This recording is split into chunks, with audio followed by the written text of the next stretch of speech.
د ترژمۍ مسافر نمه برخه روان په ترشپو کې مسافر د ترژمۍ روان په ترشپو کې مسافر د ترژمۍ همدا د غرناتی د لور سپېڅلې قربانۍ وې همدا د غرناتی د لور سپېڅلې قربانۍ وې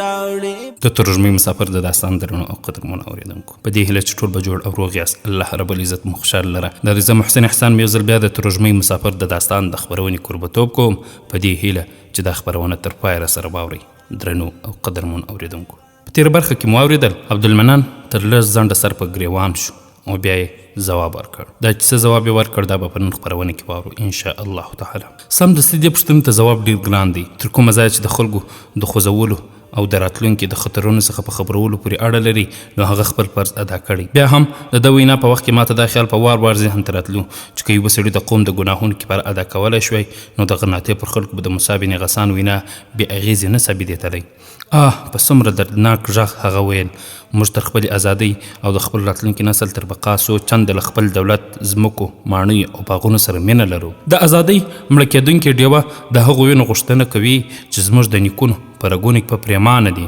ځکه ته د پیړیو سپرلي وربخښل خو نن زموږ وینې په اوښکو بدلې شوي دي او موږ په سینو کې د ژوند ارغونه مړه شوي دي که حمید بن زاهره څو اونۍ دمخه دلته رارسېدلی وی او موږ ته د اسلامي هیوادونو لخوا د مرستې په باب کوم امیدواروونکی پیغام راوړی وی د دې اولس په سینو کې د ژوند د ولولو راویښول بیا هم یوه معجزه وه او ښایي پر نامعلومو امیدونو د تکیې کولو مهال هم تیر شوی وي موږ دښمن ته د دې اجازه ورکړې ده چې زموږ په ورمېږونو خنجر کښېږدي اوس موږ ځانونه ته دا دوکه ورکوو چې ښایي زموږ شارګونه خوندي پاتې شي او یا مو که شارګونه غوښ شي هم موږ به ژوندي پاتې وو زموږ اخلاقي برجونه رانړېدلي دي موږ د ژوند او ځواک ټولې سرچینې زهرجینې شوي دي تاسو دا مه ګڼئ چې زه د غرناطۍ د امن خوښوونکو ملګری شوی یم زما د کورنۍ 8 تنه شهیدان شوي دي او زه پر دې خبره ویاړم زما یو ورور د اوربند له تړون نه وروسته دومره مایوس شو چې له هغو غازیانو سره ملګری شو چې له 4 خواو راکلابند کېدو سره یې د خپلې خپلواکۍ بیرغ نسکورېدو ته پرېنښود هغه د ذلت د ژوند پر ځای د عزت مرګ غوره کړی دی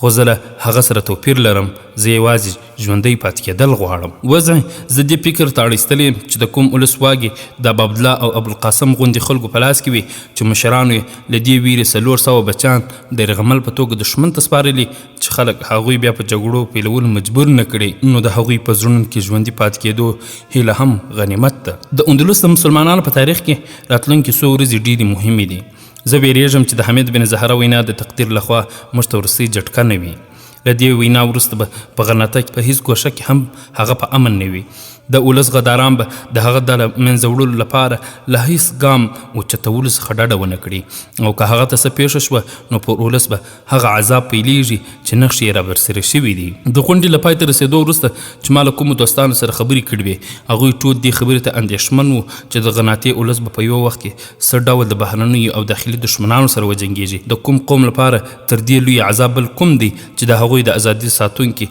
د دښمن د پوځ لومړی صف جوړ کړی عبدالمنان تر لږ ځنډه نور هم د قوم د غدارانو د دسیسو په اړه خبرې کولې بالاخره جګ شو وویل وبخښئ ما دا هیر کړل چې ته یو میلمه یې او زما حیثیت د یو سرای د مالک نه زیات نه دی زه د لږ ځنډ لپاره الحمرا ته ځم که تاسو د غرناطۍ د ولس احساسات لیدل غواړئ تاسو هم راسره ولاړ شئ سلمان ځواب ورکړ تاسو لږ صبر وکړئ ما عثمان په څه کار پسې لیږلی دی زه دلته د یو بل چا په انتظار هم یم عبدالمنان بیرته پر کرسۍ کښېناست لږ ځنډ وروسته عثمان سا نیولې کوټې ته وننوت او وویل ښاغلې هغوی له ښاره بهر وتلي دي عبدالمنان وپوښتل څوک له ښاره بهر وتلي عثمان د ځواب پر ځای سلمان ته وکتل او هغه د مول وهلو سپرو لنډه یادونه ورته وکړه عبدالمنان وویل که دغه سپاره ازادۍ غوښتونکي وي او حامد بن زهره په څه کار پسې لیږلي وي نو زه یې زر معلومولی شم خو که هغوی د حکومت جاسوسان وي نو په دې وخت کې د هغوی له ښاره وتل 2 سببه کېدی شي چې چې زما ذهن ته راځي لومړی دا چې غرنیو قبیلو ته استولي دي چې د حمید بن زهره ملاتړ څخه ایثار کړي او دوهم دا چې حکومت د حمید بن زهره لار بندول غواړي مګر د 15-20 تنو لپاره د جنوب د ټولو لارو بندول اسان نه دي سلمان وویل خو دا هم امکان لري چې حکومت د دې لپاره تر اوسه د کوز دروازو له لارې نور کسان هم استولي وي نن به په ټوله ورځ د سوري غوښتونکي ارام نه وي ناست ځکه خو حمید بن زهره ته دا ویل ضروري دي چې د خپل حفاظت له بندوبست پرته د سفر خطر قبول نه کړي عبدالمنان جک وویل ما ته اجازه راکړه ته چیرته روان شوې زه به دې تشویش کیم چې سهار هغه روان نشي ځکه د هغه خبرول ضروري دی تا ته معلومه ده چې هغه چیرته دی نه ما قصدن د هغه د څارلو هڅه ونه کړه زما کاروبار داسې دی چې دا خطر نشم قبلولی چې د حکومت جاسوسان په ځان پسې کړم خو زما دا پیغام به خامخا هغه ته ورسیږي زه به کوم داسې دوست وګورم چې د هغه د هستوګنې ځای ورته معلوم وي ما ته نه ده معلومه چې هغه به ستا پیغام ته څومره ارزښت ورکړي خو که تاسو ما هغه ته ورولئ نو دغه ربړه به ډېره اسانه حل شي ډېر ښه ده زه هڅه کوم راځه سلمان جګ شو عثمان ته یې وویل ته زما آس تیار کړه امکان لري زه ناڅاپي روان شم که څوک زما پوښتنې ته راغلل نو همدلته ایثار کړه عثمان په منډه بهر ته ووت څو شېبې وروسته سلمان او عبدالمنان په زینو کې کښته کېدل چې دوی د یوې ګاډۍ غږ واورېد او چې دوی انګړ ته کښته شول بګۍ ګاډۍ هلته ولاړه وه او یو سړی ترې راکوش سلمان چې ولید غږ یې پرې وکړ جعفر په منډه راغی او عبدالمنان ته یې سلام وروسته سلمان ته وویل هغه ما ته دا حکم وکړ چې سبا ته کلي ته درسره لاړ شم زه چې له لمانځه نه وزګار شوم را به شم ته ځان تیاروه سلمان وویل موږ د هغه په لټه را روان وو اوس مو بېله زنډه هلته ورونه مګر هغه خو سلمان په اندېښنه وپوښتل اوس د خبرو وخت نه دی بیړه کوه که هغه چېرته لرې وي موږ به په دې ګاډۍ کې ورشو زه د دې خبرې ذمواري اخلم چې هغه به له تا نه خفه کېږي جعفر یې او بلې خوا ته وکتل او وویل ښاغلې په غناته کې ستا له هغه سره ملاقات امکان نه لري هغه له دې ځایه روان شوی دی چېرته دا یې ونه ویل چې چېرته خو ناڅاپي روانېدل یې ما ته هم سوال و کله چې ما له هغه سره ولیدل او بیرته ولاړم کور یې په کور کې نه و یو ملازم زه ډېر ښه پېژندلم هغه ما ته ویل چې هغوی د الحمرا په لوري ولاړم د الحمرا په لوري هو کې هغه ته دا خبر ورسېدل چې مظاهره کوونکي له قابو وتلي دي او دا خبر پیدا شوی دی چې هغوی د امارت ماڼۍ ته اور وراچوي د مظاهره کوونکو د پوهولو لپاره ورغلي دي او کوم خلک چې د ملاقات لپاره ورغلي وو هغه هم ورسره تللي دي په هغوی کې یو زما آس هم ورسره بیولی دی زه پلي پسې ورغلم هغه د الحمرا د دروازې په مخ کې وینا کوله د خلکو د احساساتو د سړولو او له هغه نه د ارام اوسېدلو له ژمنې اخیستلو وروسته له وسلوالو رضاکارانو سره له هغه ځایه لاړ په زرګونه مذاکره چان د جلوس په څیر له هغه سره روان شول زه ډېر په زحمت لنډ ورغلم خو په دې ځنډ کې وسلوالو رضاکارانو خلک نږدې نه ور پرېښودل او په شا یې ټېل وهل بیا چې ما هغوی ته وویل چې زه د هغه خدمتګار یم نو لاره یې راکړه لږ وړاندې پر سړک 2 ګاډۍ ولاړې وې او هغه په هغوی کې سپرېده ما منډه کړه او په وروستۍ بګۍ کې سپور شوم هغه له 3 نورو کسانو سره دننه کېناست ما ستا یادونه وکړه بیا راته معلومه شوه چې سعید هر څه ورته ویلي دي نه هغه د مخکې په ګاډۍ کې و له هغه سره د ولید نه پرته 2 نور کسان ما نه پېژندل د زیاتو خبرو ضرورت نشته د خدای جل جلاله په خاطر دا راته ووایه چې هغه چېرته لاړ ښاغلې ګاډۍ چې ختیځې دروازې ته ورسېدل نو پیرهدارانو بیلې دي چې څه پوښتنې ترې وکړي دروازه یې خلاصه کړه 7 آسونه له دروازې نه بهر ولاړ وو په هغوی کې زما آس هم و پر هغو ولید سپور شو هغه راته وویل چې دې ته به د دې په بدل کې زما له کوره زما آس راوستلی شي سلمان مخ راواړو عثمان ته چې څو ګامه لرې یوې نوکر سره ولاړو وویل ته دلته د څه لپاره ولاړې ولاړ شه زما آس راوله عثمان د طبیلې په لوري منډه واخیسته وویل جناب اوس به یې راولم جعفر وپوښتل ته چېرته ځې سلمان په ترخه لهجه ځواب ورکړ دا به وروسته درته وایم لومړی ته دا راته ووایه چې ته د الحمرا پورې په هغه پسې ورتللې وې ولې دې لومړی زه نه خبرولم ایا دا کېدی شوی چې ما هغه له کوم خطر څخه خبر کړی وی او زما خبرې ته اهمیت نه وی ورکړی اوس صفا ووایه هغه چېرته لاړ صاحب ما له هغه نه وپوښتل خو هغه ما ته دا وویل او ځان یې تېر کړ چې ته له مېلمه سره ځان کلي ته ورسوه ما ته څه معلوم و چې هغه به مظاهره چانو ته له وینا وروسته له ښاره وځي او د هغه اسونه هم بهر ته رسول شوي دي ما هغه ایسارولو زیاته هڅه وکړه خو د هغه اراده تل نه ماتېدونکې وي عبدالمنان اوس له جعفر سره بحث بې ځایه دی زما باور دی چې هغه د غدارانو په اړه څه خوشباوري نه لري او د ختیځ دروازې څخه یې د وتلو سبب همدغه کېدی شي چې د ده د ملګري د دسیسې پوره خبر دی ما ته معلومه نه ده چې هغه په کومه لاره غوره کړې وي خو که هغه تا ته کلي ته د رسېدو هدایت کړی وي نو د دې زیات امکان دی چې هغه د قبایلو د سیمو له دورې څخه د مخه کلي ته د تللو هڅه وکړي اوس خو دا د باران هم راغلی امکان لري په غره کې چېرته ایسار شي سلمان وویل زه یوازې په یوه لاره خبر یم او هغه همدغه لار ده چې زما په نظر د هغه لپاره زیات خطرناکه کېدی شي زه اوس له تا نه دا پوښتنه کوم چې اوس له ښاره زما د وتلو امکان شته عبدالمنان ځواب ورکړ زما په ګمان به څه ستونزه درته مخ ته نه شي تاسو پر آس پوه شئ راځئ زه به دې ګاډۍ کې ځم او په لویدیځه دروازه کې دې انتظار کوم که پیرهدار ولیدې دروازه یې خلاصه کړه ته بې له دې چې له چا سره څه خبره وکړې ووځه که نه نو بېرته راوګرځه بېرته زما مطلب دا دی چې بیا د ښار په نور دروازو خپل نصیب وازمایو سلمان د خپلې چپن دننه لاس ننویست او یوه کڅوړه یې راویستله عبدالمنان ته یې ونیو وویل دا واخله 100 اشرفۍ پکې دي امکان لري ورته ضرورت دی شي نه دا در سره وساته او یوازې دعا کوئ چې کوم افسر زه پیژنم له هغوی نه کوم یو په دروازه کې وي سلمان وویل زما یوې ښې لیندې او څو غوښو ته اړتیا ده د سرای مالک یو بل خدمتګار د خپل په کور کې په لینده او غوښو پسې واستوه او بیا په بیړه ګاډۍ ته ورغی جعفر په منډه ورغی تر مټ یې ونیو ویې که دلته د کوم بل آس بندوبست کیدای شي نو زه به له ده سره ولاړ شم که نه نو تاسو پیرهدارانو ته ووایئ چې په ده پسې یو بل سړی هم را روان دی زه به تر لږ ځنډه د ولید آس راولم او ځان به راورسوم که په لاره کې خطر وي نو د ده یوازې سفر ښه نه دی زه څو نور کسان هم له ځانه سره بیولی شم د الحمرا په مخ کې په زرګونه تنه مظاهره چان دي او زه چې هلته ورشم یوازې د یوه غږ ضرورت دی عبدالمنان ویل ته زما آس در سره بیولی شي خو هغه داسې سست دی چې پرې سپور شي له ده سره یو ځای سفر نشي کولی او د کوم بل بندوبست په وجه ناوخته کیږي ته د هغه د ایسارولو هڅه مه کوه سلمان د غصې په حالت کې وړاندې ورغی او وویل جعفره د خدای لپاره ما پرېږدی د کوم خلکو لخوا چې هغه ته څه خطر پېښېدی شي ستا او د الحمرا د مظاهره چانو د ورتګ انتظار نه کوي زه ستا لپاره یوه شیبه انتظار هم نشم کولی جعفر ملامت غوندې شو سلمان ته یې وکتل او عبدالمنان په منډه په ګاډۍ کې سپور شو سلمان د جعفر په اوږه لاس ورکښېښود وویل ته باید خفه نه شې زه یوازې د خپلې اندېښنې د لرې کولو لپاره ځم که هغوی په لاره کې په مخه راغلل نو ستا د خبرولو لپاره به څوک درته راوالېږم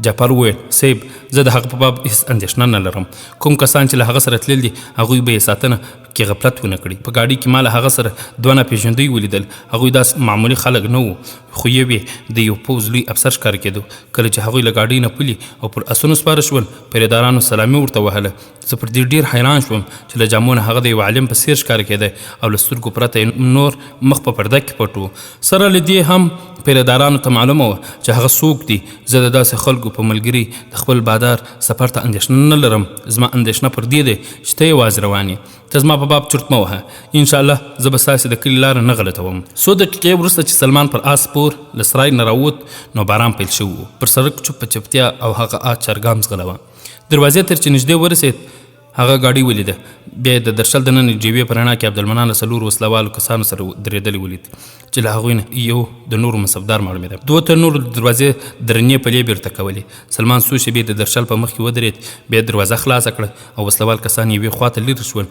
نو هغه افسر په لاس اشاره ورته وکړه او د آس پونده کړ سلمان یوه شېبه آس ودروه او بیا یې واګې سستې پرېښودې د دروازې نه چې تیر شو شاته یې وکتل منصبدار لاس د خدای په اماني په دود ورته اوچت کړل سلمان په لوړ اواز ورته خدای په امان او بیا یې آس چرګام کړ نن خالد غوندي سړی ملتا لکه طلحه زبیر پشان دا غیرت ملتا نشته نن سات او هم قاقا التمیمی ملتا حد کی اسرات سلطنت مد کړ دغه دولت د فارس په لوی اسمکا شد عمر خلافت و خلفاء راشدین هم د اسلام خادمین صدیق عمر عثمان بل علی ګلورین اسلام پیاوړی و دا وخت یو عزت مومنا د امت مومنا راج دی کوي تا د اسلام په برکت مومنا د امت مومنا نشتا نړۍ کې د نن هغه ستر عظمت مومنا د امت مومنا راج دی کوي تا د اسلام په برکت د حمید بن زهرا شهادت د خبرونې درنو قدرمنو اوریدونکو باران هر شیبه تندېده څو دقیقې پرله پسې د ګړندي آس غلونه وروسته سلمان هغه دوې لارې ته ورسېد چې له ښي او ګین لوري دوې لارې سره یو ځای شوي وې هغه آس ودروه او څو شېبې شاوخوا وکتل او بیا په همهغه ګړندیتوب پر مخ لاړ نږدې یو میل نور چې وړاندې لاړ د آسونو شرنهار او د پښو ترپهار یې واورېدې هغه په بیړه د خپل آس جرب راکش کړ. له سړک نه کوز د یوې ونې شاته ودرېد. د سترګو په رپ کې 2 آسونه ترې تېر شول او وړاندې ولاړل او د داسې احساس کړ چې څوک پر سپاره نه و. بیا د تورو برېښنا د اټکل صحیح کړ. تر اوسه د خپل زړه ته تسلي ورکوله چې شاید حمید بن زهره له بلې دروازې څخه د بهر کېدو نه وروسته خپل کلي ته د تلو اراده بدله کړې وي یا یې کلي ته د تلو لپاره د سړک پر ځای بل لاره غوره کړې وي. خو چې تش آسونه د شي په لور په منډه ولیدل زړه یې ولوېد. بیا خپل خیال کې ورغله چې حمید او یا د هغه زوی آسونه خو باید د ښار پر ځای د کلي په لوري تښتېدلي وی. امکان لري د دې آسونو خاوندان یا د دښمن سرتیري او یا د حمید بن زهره هغه ملګري وي چې له غرناطې ورسره ملګري شوي وي. هغوی به له دښمن سره مقابله کړې وي او د حمید د ژوندي وتلو لپاره به فرصت برابر کړی وي. هغه په نامعلومو امیدونو تکیه کوله او وړاندې روان و. هغه د آس غاسته ورو ورو کلاریدله. بیا هغه ناڅاپه د څو نورو آسونو د پښو تر بهار واورېد. مخامخ د سړک ژوره برخه تر اوبو لاندې وه چې تورې وبرېښېدې. ښي لوري ته یې څو ونې او یوې ویجاړې ودانۍ کنډوالې ولیدې. هغه د آس واګې راکش کړې او آس یې د کنډوالې شاته ورساوه. په یوه ونه پرې وتړه او په منډه راغی سړک ته تر ټولو نږدې ونې شاته ودرېد. څو شېبې وروسته هغه د تورو په برېښنا کې 6 تنه سپاره ولیدل. د سړک بېلېدونکي اوبو هغو ناڅاپه آسونه ودرول او غږونه یې واورېدل شول خو د باران په سبب د هغې خبرې سلیمان نه شوې اورېدی. بیا هغه ورو ورو وخوځېدل. د سړک په منځ کې اوبه ډېرې وې او آسونه ورو ورو په یوه لیکه کې تېرېدل. له اوبو څخه چې تېر شول هغوی بیا ودرېدل. اوس هغوی سلمان ته دومره نږدې وو چې د باران د شور سره یې غږونه صفا اورېدل کېدل. یو سپاره په لوړ غږ وویل موږ هسې په دې باران کې ځانونه په زحمت کړي دي. هغوی به اوس غرناطې ته رسېدلي وي او هلته به پرې د لاس اوچتولو سوال نه پیدا کېږي. دوهم سړي وویل تا ته معلومه ده چې که هغه ښار ته ننوځي زموږ پای به څه وړ وي. درېیم وویل د خدای لپاره اوس دا دعا کوئ چې پیرهداران هغوی دروازې خلاصې نه کړي. کله چې په دروازه کې هغه چیغې وکړي چې د حمید بن زهره وژونکي راپسې دي نو پیرهداران به د هغوی درولو جرأت ونه کړي بلکې زه دا احساسوم چې هغوی به زموږ ونیسي او پارېدلو خلکو ته به مو په لاس ورکړي. وروره داسې هم امکان لري چې پیرهداران هغوی زموږ ملګري وبولي او دروازه ورته خلاصه کړي او چې موږ کله هلته ورسېږو د ښار خلک مو دروازې کې مخ ته په انتظار ولاړ وي. اوس موږ پای په هېڅ صورت هم ښه نشي کېدی. که ماته دا معلوم وای چې هغه حمید بن زهره د لارې نیولو لپاره روان دي نو ما به هېڅکله هم ملګري نه ورسره کړی. اوس به دا څوک ومني چې موږ له کومو خلکو سره راغلي وو هغه موږ نه پېژندل او موږ ته یوازې دومره ویل چې دوی د یو دښمن د نیولو لپاره ملاتړ ته اړتیا لري. تاسو ټول پر دې شهیدان یاست چې ماته د غشو له ویشتلو نه منع کړئ. ښاغلی تا هغه وخت ایثار کړو چې موږ غشي له لیندو څخه وتلي وو او 15 تنه رالوېدلي وو. اوس موږ ټول په یوه کښتۍ کې سپاره یو. موږ په تیاره کې دا څه معلومېده چې زموږ د غشو نقشه حمید بن زهره دی. اوس یو د بل ملامتول هېڅ ګټه نه لري. موږ هڅه باید دا وي چې په څه ډول خپلو کورونو ته ځانونه ورسوو. که ستا سره دا اندېښنه ده چې هغه به ښار ته ننوتلی وي نو موږ باید لږ لرې ودرېږو او وضع وګورو او وروسته بیا څه پرېکړه وکړو. بیا که موږ نور ملګري راغلل نو امکان لري هغوی په مرسته ښار ته د ننوتلو موقع ومومو. دا هم امکان لري چې کوټوال په پیرهدارانو اعتبار ونه کړي او په خپله زموږ د راتګ په انتظار وي. اوس د دې خبرې وخت نه دی درځئ. سلمان ته په دې پوهېدل ګران و چې حمید بن زهره او یا لږ تر لږه د هغه 2 ملګري له آسونو څخه د پرېوتلو په وخت کې د دوی لاس ته نه دي ورغلي او دوی د هغه د 2 آسونو د پرزي سپرو د نیولو په نیت ورپسې دي چې د لږ ځنډ د مخه په تیښته لیدلي وو. سمدستي دلته دا خیال هم ورغی چې له آسونو څخه محروم شوي ټپیان چېرته غلي شوي وي نو تعقیبوونکي ته به د غرناطې د دروازې پر دا څرګند شي چې هغوی په تش آسونو پسې وو. بیا به د غدارانو یو پوځ د دوی د نیولو لپاره ورپسې راولي. د ده په ګمان د حمید بن زهره او یا د هغه د ملګرو د تیښتې یوازینۍ لاره دا وه چې دغه کسان له غرناطې نه بهر مصروف. ځکه خو چې مخکې سپاره آس پونده کړ سلمان غشي خوشي کړ. د زخمي چغې دا ګواهي ویلې چې غشي په نقشه برابر لګېدلی دي او په خوا له دې چې هغه د نور ملګرو وضعیت احساس کړ سلمان 2 نور غشي هم وویشتل. څو دقیقې په خټ کې د اوبو د آسونو د پښو شړپ شړپ او د سرتیرو چغې اورېدل کېدې چې بیا تورې وبرېښېدې. سلمان نږدې په اوبو کې یو ټپي د منډې په حالت کې ولید. بل سړی له لرې خپل ملګرو ته چغې وهلې. سلمان په ډاډ خپل آس راخلاص کړ پرې سپور شو. لږ ځنډ یې بیا اولې خوا ته وکتل. بیا آس پونده کړ او د سترګو په رپ کې ګونډو پورې په اوبو کې د تښتېدونکي پر سر ودرېد او په لوړ غږ یې وویل ودرېږه تندور نشي خلاصېدی. زخمي 2 لاسونه اوچت کړل. وویل پر ما ورحمېږه زه ټپي یم. سلمان ورته وویل چوپ زما په مخ کې روان شه. زخمي بې له دې چې څه ووایي د هغه په مخ کې روان شو چې له اوبو نه تېر شول. سلمان وویل وسله دې وغورځوه نور دې ملګري مرسته نه راځي. زخمي وسله وغورځوله او له ویرې پرېږدېدونکي غږ یې وویل د خدای لپاره په ما رحم وکړه زما څه ګناه نه ده کړې. سلمان ځواب ورکړ د حمید بن زهره قاتل د رحم وړ نه دی. زخمي چغې کړې. ما له مجبورۍ د هغه ملګرتیا وکړه. هغوی ټول پر دې ګواهي ورکړې چې ما په حمله کې هم برخه وانه خیستله. ستا د ژغورل کېدو سبب همدا و چې ما خپلو ملګرو ته ویل چې غشي ونه وروي. سلمان پر دې د پوهېدلو لپاره زیات فکر ته اړتیا نه درلوده چې زخمي دی د حمید بن زهره له ملګرو څخه بولي چې د غدارانو له حملې څخه ساتل شوی و، او د ده هم دا ګمان په یقین بدل و چې په لاره کې کوم اسونه لیدلي وو د هغوی سپاره په زخمي حالت کې کومې خوا چیرته غلي شوي دي. بیا یې ډېر زر په ذهن کې یو تدبیر راغی او وویل کوم 2 کسان چې تاسو ورپسې وي هغوی غناطې ته نږدې موږ ته په مخه راغلل او تر اوسه پورې به د ښار نیمایي خلک پر هغوی راټول شوي وي. ما یوازې پر دې افسوس دی چې د حمید بن زهره د وژلو په دسیسه ناوخته خبر شوم. ستا په شان خلکو رحم کول ګناه ده، خو که ته د حمید بن زهره په باب رښتیا راته ووایې نو زه به دې ژوندی وبخښم. زخمي په امیدوارونکې لهجه وویل تاسو واده کوئ؟ زه واده کوم او زما واده د یوه غدار او د دین د دشمن واده نه ده. ستا ملګري چیرته دي؟ زخمي زړه نازړه وپوښتل. سلمان په درانه غږ وویل ته یوازې زما د پوښتنو ځواب راته ووایه او په یاد ولره چې که د کوم ځواب دروغ و نو وبه دې وژنم. زه درنه پوښتم چې حمله په کوم ځای کې وشوه؟ زخمي په وېرېدلې لهجه ځواب ورکړ کلا ته نږدې د ویالې د پله دې لوري ته. حمید بن زهره وژل شوی دی؟ هوکې. د هغه زوی سعید څنګه دی؟ سلمان په ژړغوني آواز وپوښتل. د هغه په اړه هېڅ نشم ویلی، که هغه له دوی سره وو نو امکان لري چې ژغورل شوي وي. تاسو څو کسه ووژل؟ موږ چې کوم مړي ولیدل شمېر یې 7 کسه وو، په هغوی کې 2 زموږ ملګري وو، خو خدای شاهد دی چې ما په حمله کې هېڅ برخه نه ده اخیستې. سلمان په درانه غږ وویل ته درواغ وایې. په خدای سوګند زه درواغ نه وایم. د حمید بن زهره وژونکي ما نه پېژاند. موږ ته له غناطې نه د روانېدو په وخت دا هم نه و معلومه چې موږ حمید بن زهره ته د لار نیولو په خاطر روان یو. کوټوال موږ ته یوازې دومره وویل چې د ښار څو رضاکاران د یوه خطرناک پروګرام لپاره روانېږي، هغوی ستاسو مرستې ته اړ دي. ستاسو د پوځي جامو پر ځای په ساده جامو کې ولاړ شئ او د جنوبي دروازې نه بهر د هغه انتظار وکړئ. له دې نه علاوه دا امر هم راته وکړ کله چې له چوکۍ څخه ووتلو باید مولونه وهو. کله چې له دروازې نه بهر ورسېد لږ ځنډ وروسته هلته 60 تنه وسلوال مول وهلي نور راغلل. بیا د هغوی قومندان موږ په 2 برخو وویشلو. یوه ډله د جنوب ختیځ لوري ته روانه شوه او زما 3 تنه ملګري په هغې کې شامل شول. موږ 14 تنه په دې لار راغلو. سلمان خفه شو، پوښتنه یې وکړه احمقه زما ستا سره د دومره اوږده داستان د اورېدو وخت نشته، لنډ یې ووایه.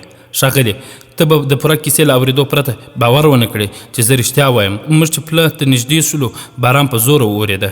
د ډلې مشر 5 تنو ته امر وکړ چې ټول اسونه د پله بلې غاړې ته ورسوئ او نور د سړک دواړو خواو ته د بوټیو او د ډبرو شاته کښېناستل او په انتظار شول. بیا موږ د هغوی د اسونو د پښو تربهار واورېد. کله چې پله ته رانږدې شول ناڅاپه چا په زور وویل ودرېږه وړاندې مه ځئ. له دې سره سم زموږ لارښوونکي د غشو د ویشتلو امر راکړ. زما په ګمان 15 تنه د غشو په لومړۍ حمله کې راپرېوتل. بیا ناڅاپه یو سپور چې له ټولو وروسته و له سړک سره راکوز شو. د غشو ویشتونکو شاته یې ځان ورساوه. د سترګو په رپ کې یو سړی وواژه. بیا د تور په برېښنا کې ما 2 تنه نور ولیدل چې له سړک څخه د لویدیځ په لوري منډې وهلې. یو سپور پر ځان غورځولی و او بل د هغه آس جلب نیولی و. زما په ګمان هغه ټپي و. درېیم سپور چې ناڅاپه یې له شل لوري څخه حمله وکړه او زموږ یو ملګری یې وواژه. له سړکه تېر شو او ګین لوري ته یې ځان ورساوه. که ما خپل ملګري له غشي ویشتلو څخه نه وای ایثار کړی د هغه روغ وتل له امکان څخه وتلی و. موږ ته هغه ځناور ګواښ وکړ چې له دې 3 واړو څخه کوم سړی روغ خلاص نشي نو کوټوال به ستاسو ورمېږونه غوڅ کړي. سلمان وویل تا ته د خپل ځان د وکالت ضرورت نشته. ما ته معلومه ده چې ته څومره نیک سړی یې. زه له تا نه د حمید بن زهره په اړه پوښتنه کوم. ښاغلې هغه وژل شوی دی. هغوی د تورو په برېښنا کې د هغوی مړي پېژندلی وو. زما په ګمان چې کله هغه له آس څخه ولوېد چا پر سر او سینه د تورو ګزارونه پرې وکړل. 2 نورو زخمیانو زګیروی کول چې هغوی هم وژل. د هغوی مړي څه شول؟ هغوی یې ویالې ته وغورځول. تر اوسه امکان لري سیند ته رسېدلي وي. سلمان وویل تا یو دروغ وویل صیب. زه سوګند یادوم چې هغوی یې په ویالې کې وغورځول. احمقه زه د مړو خبرې نه کوم. تا ویل چې تاسو ملګرو څخه هم 2 تنه ووژل شول. په دې حساب خو د مړو شمېر 6 نه بلکې 7 کېږي صیب. 7 تن بیا وروسته ووژل شو. زموږ لارښوونکي ما ته د اسونو له راغوښتلو وروسته دا حکم وکړ چې له خپلو ملګرو سره پر سړک نیغ د غناطې لاره ونیسم. په خپله له خپلو ملګرو سره په کیڼه لار ولاړ. موږ به ایله 100 ګامه لرې تللي وو. د تومانچې له غږ سره مو جخت د رضاکارانو چیغې واورېدې. موږ اسونه ودرېدل او احوال لپاره مو یو تن ور واستاوه چې هغه بیرته راستون شو. دا احوال یې راکړ چې تر سوتېدونکو سپرو څخه یو تن د ویلې سره نږدې په بوټو کې ولاړ او هغه له رضاکارانو څخه یو تن وواژه. بیا پر سړک یوازې 2 تنه سپاره تاسو ولیدل. هوکې موږ د لارې له یوې کوڅې څخه وړاندې د سړک په پیچو مې د اسونو د پښو غږ واورید او زموږ دا اټکل و چې هغوی دوه وو. زموږ په ګمان دریم سړی د تومانچې په ډز د رضاکارانو پام ځان ته واړوه او د نورو 2 تنو یې د تیښتې زمینه برابره کړه. اوس زه په دې خوښ شوم چې هغوی ځانونه ویستلی شول. ته به په دې خبره ډېر خوښ وې چې هغوی ژوندي ووینې او انعام پرې واخلې. د خدای په خاطر پر ما اعتماد وکړه. که موږ هڅه کولی نو د هغوی رانندې کول راته ګران نه و.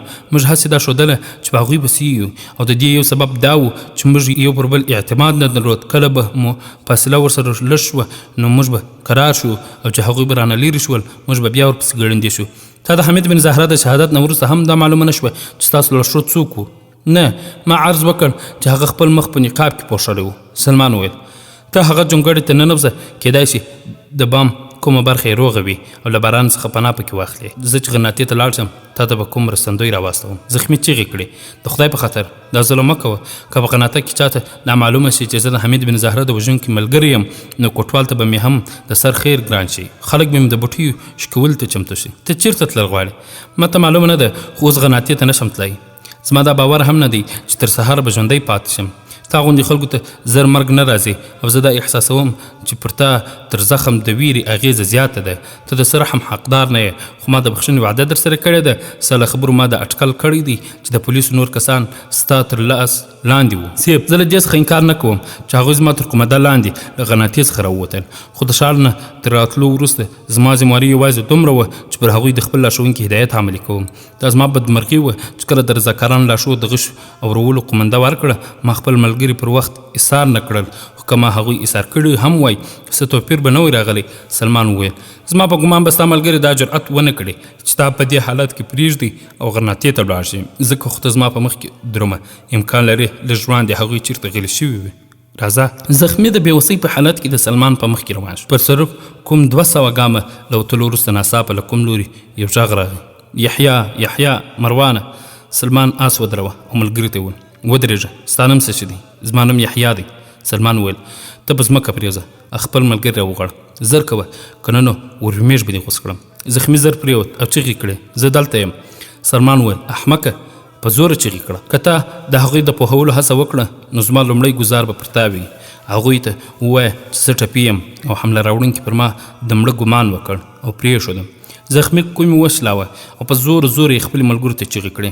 سلمان د سړک ګڼ لوري ته د سیرمې په بوټو کې غلی کېناست. څو شېبې وروسته د سړک له ښي لوري د فصلونو له منځه د اسونو د پښو تر بهار اوچت سو. بیا اسونه ناڅاپه ودرېدل. د یوه سړي غږ واورېدل شو. یحیی ته چیرته یې؟ هغه ځواب ورکړ زه دلته یم. مروان چیرته دی؟ ما ته نه دی معلوم. حمله کوونکی چیرته دی؟ ما ته نه دی معلوم. ښایي هغه غرناطې ته رسېدلی وي. تاسو زر راشئ موږ باید زر تر زره له دې ځایه ووځو. یو بل غږ واورېد. هغوی څو تنه وو؟ ما ته نه دی معلوم چې څو تنه وو، خو که تر څو شېبو د نورو ټوکو ته دوام ورکړ نو له غرناطې څخه به 1000 کسان نور راورسېږي. د اسونو د پښو غږ بیا پورته شو او د سترګو په رپ کې 4 سپاره سړک ته راووتل. یو تن له آس څخه پلی شو او د ټپي د راپورته کولو هڅه یې وکړه او ویل زما په وار درته ویل چې له سړک باید لرې شو. ستا آس پر موږ پسې راغی. موږ له هغه نه لږ وړاندې تللي وو. 2 نور سپاره هم له اسونو پلی شول. له هغوی څه وویل اوس د خبر وخت نه دی. دی پر خپل آس در سره سپور کړه. موږ به مروان ولټوو. هغه د ختیځ په لوري ولاړ. امکان لري د غرناطې پر ځای اوس خپل کلي ته رسېدلی وي. د بوټو له منځه اواز راغی اوس تاسو هیڅ چیرې نشئ تللی. او له دې سره یو ډز اوچت سو. پر آس سپور کس په یو غره پر ځمکه راپرېوت او بیا د سترګو په رپ کې سلمان پر سړک درېدلی و. د هغه د تورې په لومړي ګزار یو بل تن هم وغورځېده. درېیم پر آس سپور شو او د تیښتې هڅه یې کوله چې سلمان ورپسې راوګرځېد او خپل آس یې ورپسې خوشي کړ. ناڅاپه هغه آس ګین لوري ته وګرځاوه او د سلمان لومړی غش هسې ولاړ. خو د سترګو په رپ کې هغه بیا د ده تر ګزار لاندې راغی. هغه دا ځل هم ځان یوې خوا ته کوږ کړ او غوښتل یې ځان وساتي خو د یوې کریږې سره ځوړند شو. د هغه یوه پښه په رکاب کې بنده او بدن یې په آس پسې په ځمکه کش کېده. ترهېدلی آس له 100 ګامه وروسته ودرېد. ناڅاپه سلمان له شانه غږ واورېد او هغه په بیړه د خپل آس جلب راوګرځاوه او پونده یې کړه. بیا د تورو په برېښنا کې هغه 2 تنه ولیدل چې یو له بل سره غېږ په غېږ وو. هغه چې ورنږدې سو چیغه یې کړه یحیی. په ځواب کې یوه کمزوري چیغه واورېده چې له دې سره یو تن جګ شو او د تیښتې هڅه یې وکړه خو دوهم یې تر پښو لاسونه راوخورځول او هغه پړی مخ پرېوت. یحیی په ډوبېدونکي غږ وویل دی درنه خلاص نه شي. ده پر تا د غشي د ګزار هڅه وکړه. دوهم سړي د بیا جګېدو هڅه وکړه خو سلمان له آس څخه پلی شو او بیا یې د سترګو په رپ کې توره د هغه په وینو ولمبوله. سلمان یحیی ته پام واړو وویل ما ګمان کوه چې دی وتښتېد او ته هم شاید ورسره تللی وې. ما فکر وکړ چې تا ته د مرستندوی ضرورت شته ځکه خو که تښتېدلی وی نو زه نه درپسې درتلم. اوس تا ته یوازې د یوه آس ضرورت دی او زه ستا د اړتیا پوره کوم. یحیی ځواب ورکړ زما اوس هېڅ شي ته اړتیا نشته. زما وروستی مزل راورسېدی. تا ما ته دا احساس راکړ چې د یوه ګناهګار لپاره تر وروستۍ سلګۍ د توبې دروازې بیرته وي او زه ستا مننه کوم. اوس ته باید له دې ځای څخه ځان وباسې. ته زما ملګری یې او زه تا په دا حال کې نشم پرېښودلی. دلته نږدې یو کلی دی او زما باور دی که هلته ورسېږو نو ستا به علاج څه بندوبست وکړی شم. سلمان هغه ته د تکیې ورکولو هڅه وکړه خو یحیی د هغه لاس ونیو او خپل بغل ته یې نږدې کړ. د سلمان ګوتې په تودو وینو کې ډوبې شوې. بیا یې د خفګان په حالت کې د هغه خنجر موټی په لاس ووهه چې د ټټر شخ و. یحیی له درده په زګیروي شو. وویل ستا غشی زما په ښي اړخ کې شخ و او ما هم هغه وخت هغه وکش او ومې غورځوه خو دغه خنجر هغه د خپلې خبرې د پوره کولو پر ځای په ټوخي پیل وکړ او بیا سمدستي کانکې وکړې او سلمان نږدې ورسره کېناست. لږ ځنډ وروسته یحیی لږ راسمبال شو. وویل ما ته معلومه نه وه چې هغه تا ته کمین نیولی دی. ما داسې ګڼله چې هغه له ویرې تښتېدلی نه شي خو چې کله هغه غشي په لینده کې کېښود ما یې لاس ونیوه. هغه راته وویل چې له دښمن سره ملګري شوې تا موږ ته دوکه راکړه. هغه پر ما زورور نه و خو زه ټپي وم. ته چې په کوم سړي پسې راغلی وې هغه خو به تښتېدلی نه وي. نه اوس له موږ څخه یوازې یو تن چېرته تښتېدلی شي خو هغه ټپي دی او زما باور دی چې د غناتې په ځای به خپل کلي ته ولاړ شي. زه له تا سره نشم تللی خو د دې خلکو سره یو ځای ښخېدل مې زړه نه غواړي. زه تا دلته نه پرېږدم. که لږ همت وکړې نو ډېر زر خوندي ځای ته ځانونه رسولی شو. اوس آس درته راولم. سلمان جګ شو او پر خپل آس سپور شو. لږ ځوړند وروسته چې هغه بېرته راغی او یحیی ته یې غږ وکړ یحیی راځه تا ته مې آس راوستلی دی ته راپورته کېدی شې که زه در سره مرسته وکړم. خو یحیی هغه ته هېڅ ځواب ورنه کړ. د تروژمې مسافر داستان درنو او قدرمنو اورېدونکو دا چې نور څه وسول دا به په راتلونکي خپرونه کې واورو انشاء الله تعالی. دا خپرونه ما محسن احسان چمتو او تاسو ته وړاندې کړه. تر بیا ستاسو په درانه حضور کې را حاضر یو تاسو ټول په لوی الله جل جلاله سپارو. السلام علیکم ورحمة الله وبرکاته. هغه طارق هغه موسی ابن نصر دس شو ها قتيبة ابن مسلم پشان امیر دس شو دا محمد ابن قاسم دزړونو میر دس شو چې اندلسو داستان د خراسان د فضا د چنکاش غرا پوری همو د هند شاوخوا د امویانو دولت د اسلام وستر عزت هغه عمر الثانی و تل خادم د ملت و پدا وقت د امویانو سلطنت مومنه د امت مومنه راج دی کوي تا د اسلام په برکت مومنه د امت مومنه نشتا نړۍ کې دینن